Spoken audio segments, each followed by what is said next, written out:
Hello everyone, welcome to a online solution. मैं हूं अशफाक। कैसे आप लोग? तो जिस तरह से रोज़ क्लास चलाई जा रही है यहाँ पे कंटिन्यू 3 दिन से यहाँ पे डेली क्लासेस चल रही है, रोज़ नाइट को 9 बजे, ठीक है।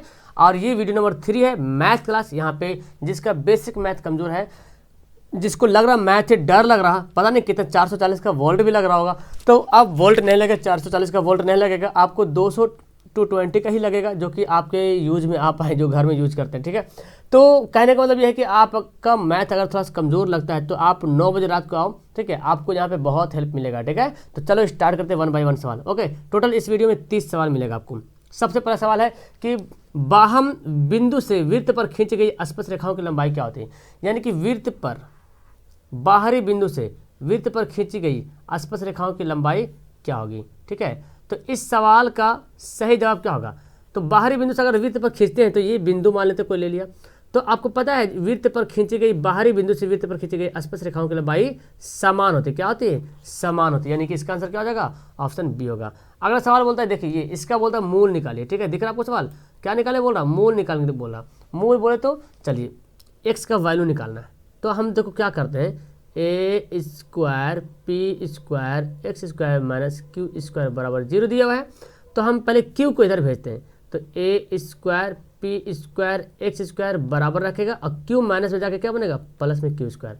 अब एक्स स्क्वायर को हटाना है जी, तो Q square by A square और पी स्क्वायर चला जाएगा बटे में।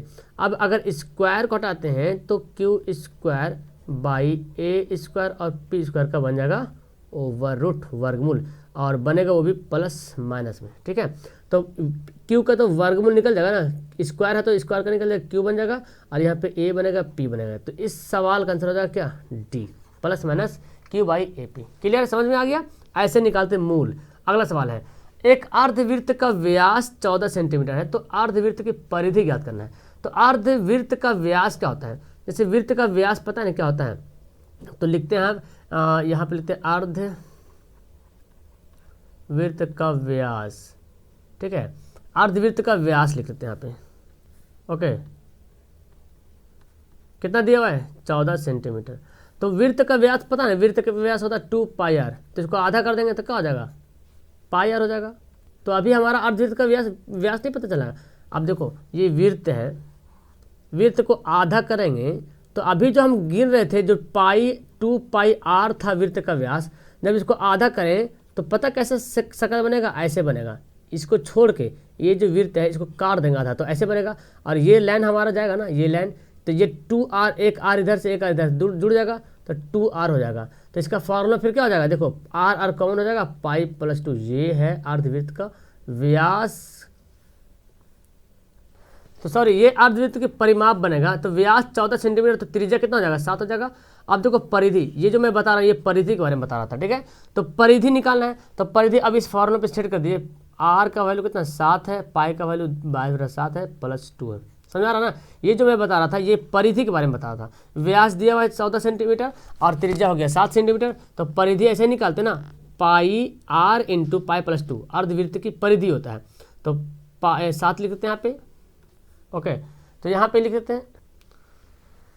तो देखिए 7 है, इसको बनाओ तो एलसीएम ले लो, 7 22 प्लस 7 दूना 14, तो 7 से कट जाएगा, तो 14 22 कितना हो जाएगा? 14 22 हो जाएगा 36, यानी कि इसका आंसर क्या हो जाएगा? 36 सेंटीमीटर।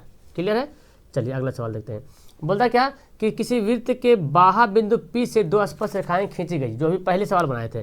और PA यानी कि कोई वृत्त ले लीजिए और बाहरी बिंदु से 2 स्पर्श रेखाएं खींची गई, 2 स्पर्श रेखाएं P से ले लिया, ठीक है। यहाँ पे A दिया, यहाँ पे B दिया, तो PA PB खींची गई, PA PB खींची गई। PA की लंबाई दिया 6, तो मतलब PB की लंबाई क्या होता है? आपको अभी तुरंत बताया था कि वृत्त के बाहरी बिंदु से खींची गई स्पर्श रेखाओं की लंबाई क्या होती है? समान होती है, जो भी पहला सवाल था। तो जब ये 6 है तो ये भी क्या हो जाएगा? 6 सेंटीमीटर। ऐसे ही सवाल मिलने वाला एग्जाम में, घबराइए जरा भी मत घबराइए, ऐसे ही सवाल मिलने वाला बच्चा, ठीक है। तो बस जरूरत आपको पढ़ने की है ना, प्रैक्टिस करने की जरूरत है। प्रैक्टिस करेंगे नहीं तो फिर बनेगा कैसे?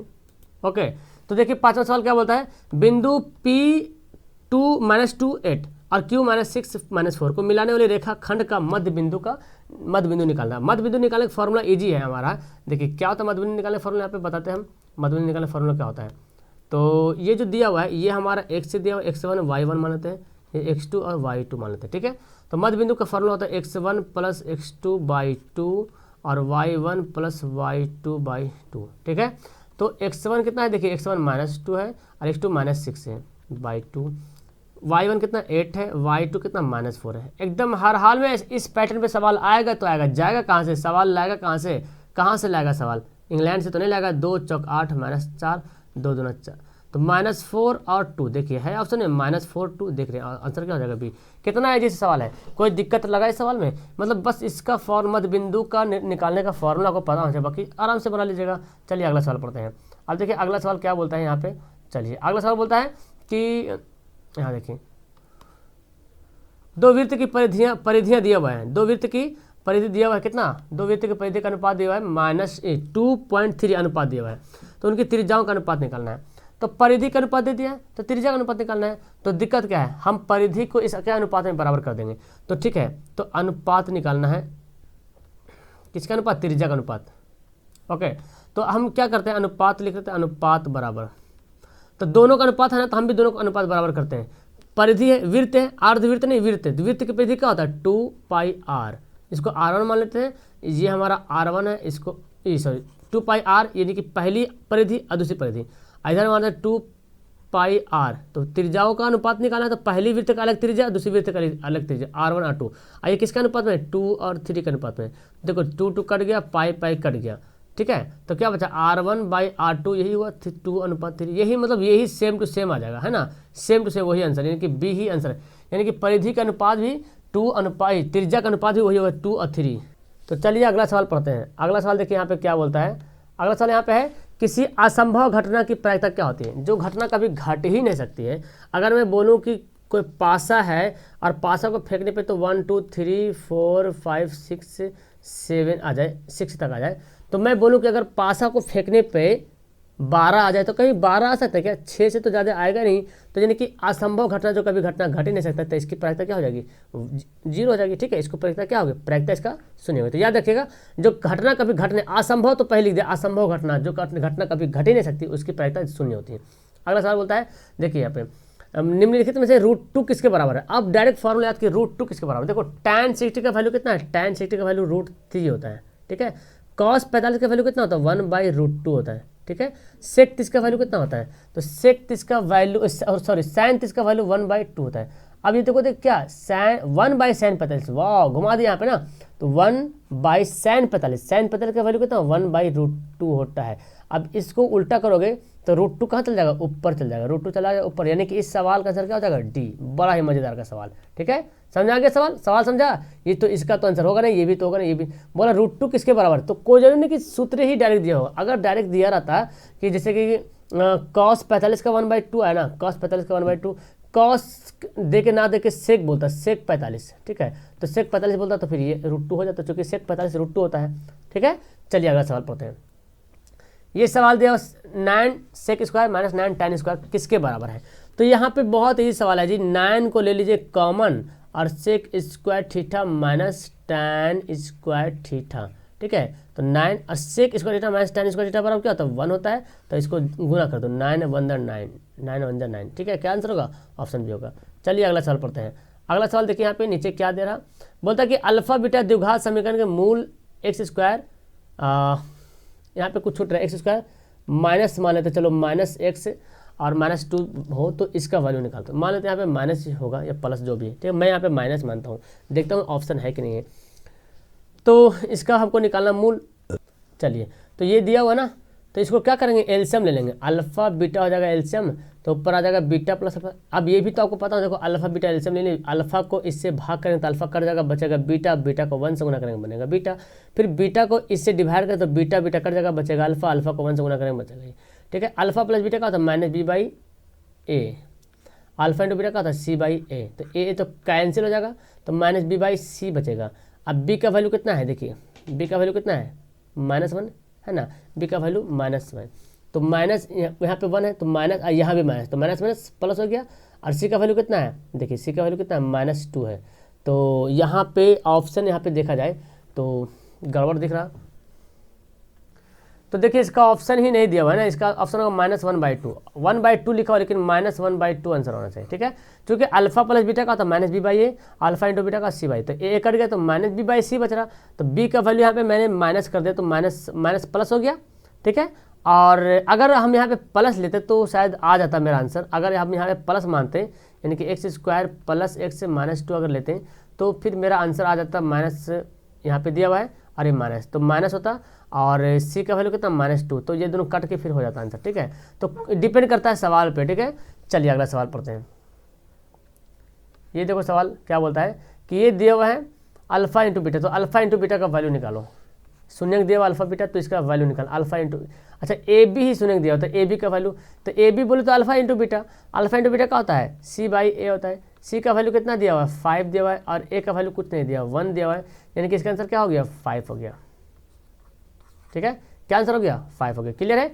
अगला सवाल बोलता है कि दो परिमेय संख्याओं के बीच कितने आप परिमेय संख्या हो सकती है, तो दो परिमेय संख्या के बीच अनंत परिमेय संख्या हो सकती है। वो कैसे, जैसे मैं बोलूँ देखो 2 क्या परिमेय संख्या है, 2 और 3 के बीच परिमेय संख्या निकालिए, तो बोलेंगे सर 2 और 3 के बीच कैसे होगा, तो हो सकता है ना 2 के बाद 2.5 भी तो हो सकता है ना, 2.6 भी तो हो सकता है, 2.7 भी तो हो सकता है, 2.2, ये सब क्या है 3 के अंदर है, यानी कि बहुत सारे परिमेय संख्या अनंत परिमेय संख्याएं हो सकती है। इसका निकालने की सिंपल विधि है कि दोनों को जोड़ कर 2 से डिवाइड कर दिए तो 5/2 आ जाएगा, तो 2 दूना 4, देखो एक ये निकल गया, फिर आप इनसे इन दोनों को जोड़ कर 2 से भाग करो, फिर इसको जोड़ के 2 से भाग करो, जो प्रोडक्ट आएगा फिर उससे जोड़ कर भाग कर सकते हो। तो सिंपल से फंडा आप समझ सकते हैं कि अगर 2, 3 को बोले परिमेय संख्या बीच निकालिए तो सबसे पहली बात 2.1 भी हो सकता है, 2.2 भी हो सकता है, क्योंकि 3 से छोटा और 2 से बड़ा तो बहुत सारे हो सकता है, 2.11111 जहाँ तक चल लो, क्या हो सकता है, गिनती है कुछ इसका 3 तक, लेकिन 3 को नहीं छू रहा, पॉइंट के बाद 3 को छू ही नहीं रहा ये, तो मतलब अनंत परिमेय संख्याएं हो सकती है, ठीक है। चलिए याद रखें। अगला सवाल बोलता है कि किसी बारंबारता का बहुलक होता है, किसी बारंबारता का बहुलक क्या होता है, कम से कम बारंबारता मान, माध्यम मान या अधिकतम बारंबारता मान, या इनमें से कोई नहीं। तो जो बारंबारता होता है ना, बहुलक होता है, वो अधिकतम बारंबारता होता है, क्या होता है, अधिकतम बारंबारता का मान होता है। चलिए अगला सवाल होता है कि यदि समांतर चतुर्भुज की सभी भुजाएं एक वृत्त को स्पर्श करें, समांतर चतुर्भुज की सभी भुजाएं एक वृत्त को स्पर्श करें, ये एक वृत्त ले लिया मैंने, समांतर चतुर्भुज बना हुआ है, ठीक है। अगर समांतर चतुर्भुज की सभी भुजाएं एक वृत्त को छू रही है, स्पर्श कर रही है, तो वह जो साइज बनेगा, जो आकार बनेगा समांतर चतुर्भुज, उस समांतर चतुर्भुज को क्या बोल सकते हैं, उस समांतर चतुर्भुज को हम वर्ग भी कह सकते हैं, क्योंकि वर्ग होने का सिंपल फंडा है कि ये जब भी स्पर्श करेगा इनको वृत्त को तो 90 डिग्री का कोण तो बनेगा। देखो अगर ये है, ठीक है, ये वर्ग नहीं सिर्फ एक समांतर चतुर्भुज है, तो ये अगर वृत्त को स्पर्श कर रहा, और वृत्त का परिधि हमेशा समान होता है जी, ठीक है, हमेशा वृत्त का परिधि कितना समान होता है, सभी तरफ से समान होगा, तो मतलब क्या है कि यहाँ पे 90 डिग्री बनेगा, तो वर्ग चारों भुजा बराबर और 90 डिग्री भी होना चाहिए, तो यही तो हमारा फैक्ट बताता है, ठीक है। अगला सवाल देखो, बोलता क्या, बिंदु की मूल की दूरी, 2, 3 की दूरी मूल बिंदु से क्या होगा, तो मूल बिंदु को फॉर्मूला मैं बहुत बार बताया, x² + y² का ओवररूट कर दो, फॉर्मूला इस सवाल आएगा ना तो एकदम बुद्धू से बुद्धू बंदा जो वो भी बना लेगा, 2 दूना 4, 3 13, अब पढ़े ही नहीं तो क्या करेंगे, है ना, जबरदस्ती थोड़ी किसी को पढ़ा सकता है। अब बंदा पढ़ने के लिए तैयार ही ना, खाली पबजी में या तो गेम खेलने में या तो वीडियो देखने में ऐसे ही फालतू टाइम बर्बाद करने में लगा हो, तो क्या बोल सकते हैं। हालांकि जो बंदा देखना रिजल्ट जो आएगा ना, इस बार रिजल्ट आएगा तो देखना आपकी आंख खुलेगी ना, आपके गाँव में बहुत सारे स्टूडेंट ऐसे होंगे जो फेल हो सकते हैं, मे भी कैसे नहीं सकता, या तो फेल नहीं होंगे तो सेकेंड आएंगे बहुत सारे, थर्ड आएंगे बहुत सारे, फर्स्ट आएंगे तो कम आएंगे। अब उसका देखना रिजल्ट मैथ में क्या पोजीशन है, साइंस तो पूरा रट गया, सोशल पूरा रट गया, सब रट गया, लेकिन मैथ रटने वाली चीज़ नहीं है, ठीक है। ये हो सकता है आपको बनाना पड़ेगा वहाँ पे, ठीक है, हो सकता है इसको चेंज कर दे तो आप कितना रटिएगा, तो देखिएगा क्या परफॉर्मेंस रहता है, फिर मुझे बताइएगा, क्योंकि जितना पिछला रिजल्ट मैं देखा हूँ सब मैथ्स में ही सबका मामला गड़बड़ रहा।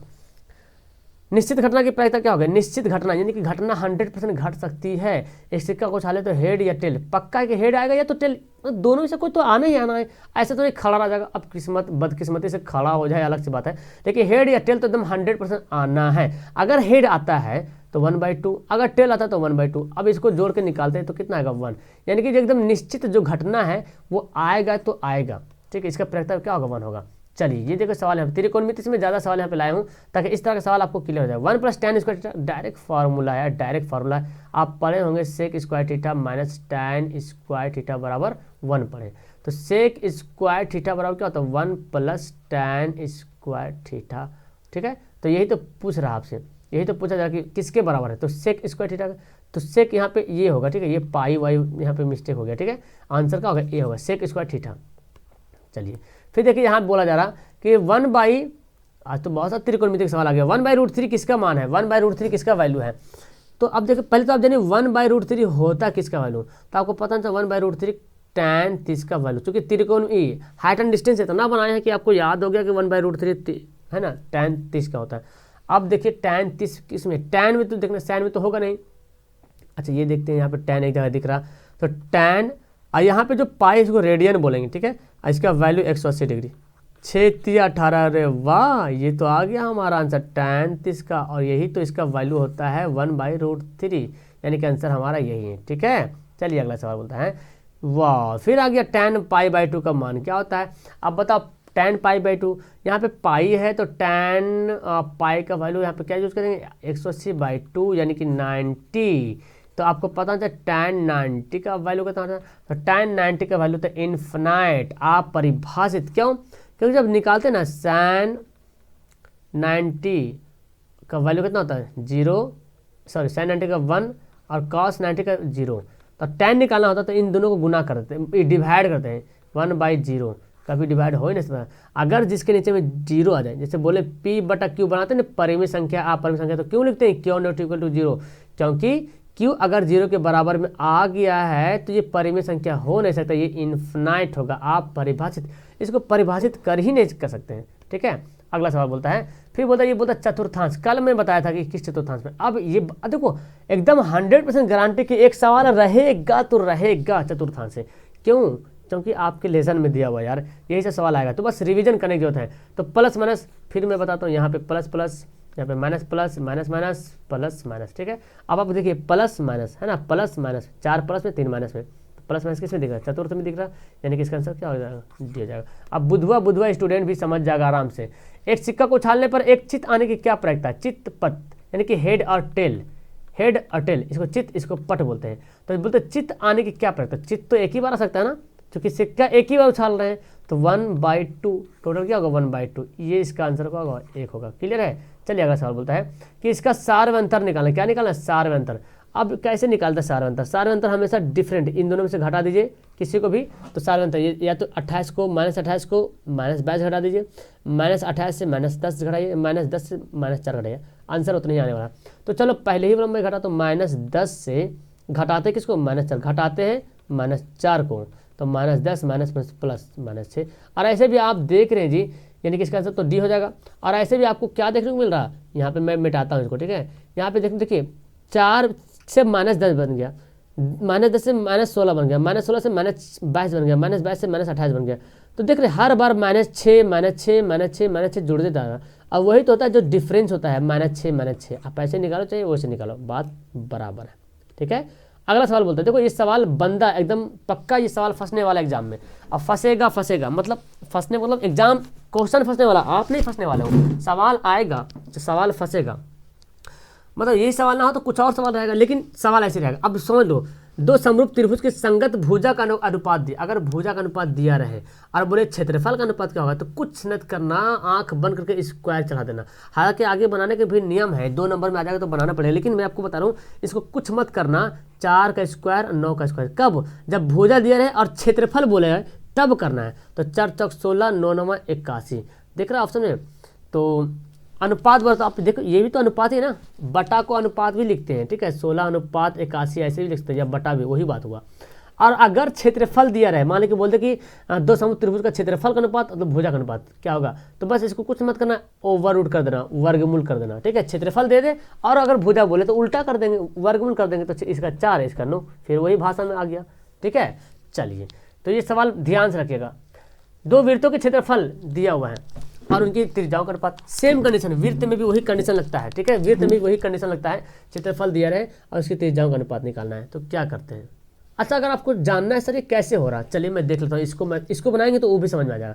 2 वृत्त का क्षेत्रफल दिया हुआ है, क्षेत्रफल क्या होता है वृत्त का, πr²।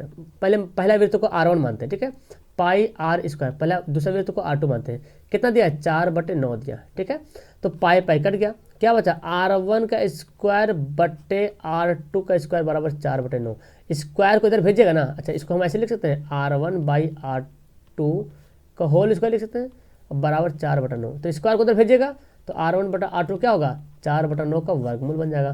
तो क्या होगा 2/3। तो मैं वही भाषा तो मैं समझा रहा था शॉर्टकट में कि अगर क्षेत्रफल दिया रहे और त्रिज्या बोल दे या भुजा बोल दे तो बस इसका वर्गमूल कर दीजिए, तो 2 और 3 हो जाएगा, है ना। आंसर क्या होगा, बी।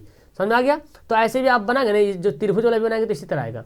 चलिए ये देखो, बाप रे, त्रिकोणमिति का बहुत सारा सवाल दे दे। ये देखो इसका किसके वैल्यू बराबर है, हाँ तो sec square theta minus tan square theta बराबर होता है 1।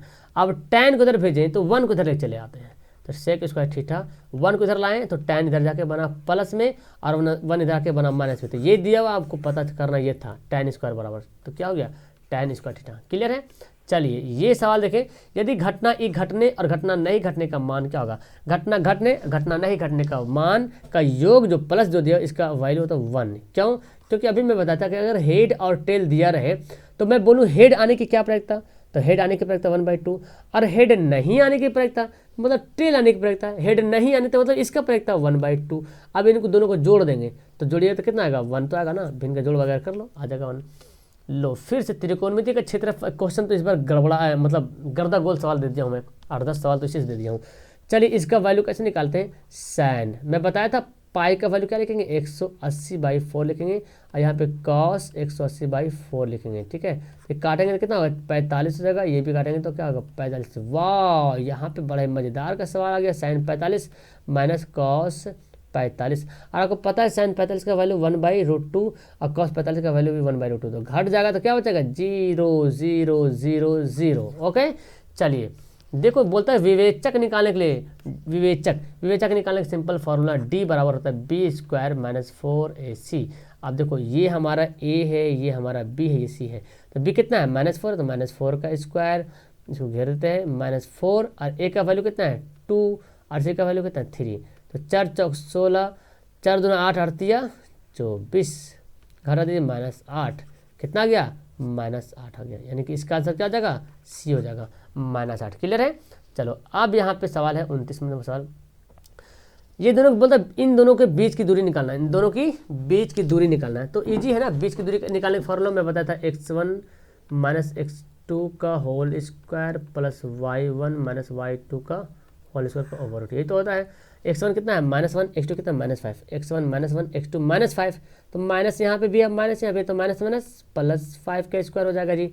और y1 कितना है 3 है, y2 कितना है 7 है, तो माइनस तो हम डाल लेते हैं यहाँ पे। चलिए जी अब यहाँ पे क्या देख रहे हैं 4 में से घटे 5 में से घटेगा तो 4 का स्क्वायर और कितना हो जाएगा -4 का स्क्वायर का वर्गमूल, 4 चौक 16 प्लस 4 चौक 16 कितना हो गया 16 16 32 हो गया। और 32 को जब तोड़ेंगे तो 16 दूना 32 होगा ना, 16 दूना 32, मतलब हम ऐसे लिख सकते हैं 4√2। देखिए 4 को अंदर भेजेंगे तो 4 चौक 16 16 दूना 32, यानी कि यही आंसर होगा 4√2। ठीक है, क्या आंसर होगा 4√2। समझ में आ रहा। अब अगला सवाल पढ़ते हैं, लास्ट सवाल है, ये बोलता है मूलों का योग, मूलों का योग बोले तो अल्फा प्लस बीटा, जैसे ही बोले मूलों का योग मतलब अल्फा प्लस बीटा निकालना है और फॉर्मूला का होता है -b/a होता है। ठीक है, तो b का वैल्यू कितना है 2 है और माइनस तो -2 और a का वैल्यू कितना 1, तो देख रहे हैं -2, यानी कि इसका आंसर क्या हो जाएगा ऑप्शन ए।